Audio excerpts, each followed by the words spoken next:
Feeling mo ba ikaw na lang yung may effort tapos siya? Parang bato. Ito ang dark psychology tricks para sa mga jowang manhid. Trick 1. Mirror technique. Kung hindi siya nagpaparamdam, gawin mo rin. Pero hindi para gumanti, para makita niya yung kawalan mo. Sa psychology, tinatawag tong mirroring. Minsan, kailangan mo lang iparamdam yung epekto ng pagiging manhid niya para magising siya. Trick 2.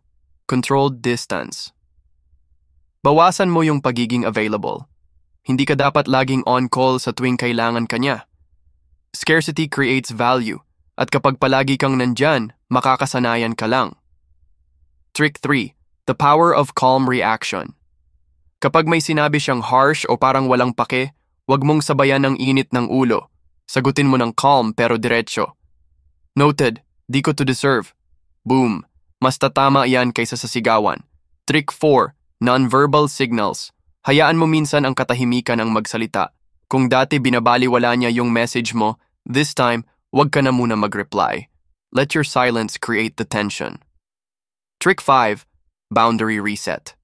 Sabihin mong straight, alam ko hindi mo sinasadya, pero naaapektuhan na ako. Let's work this out.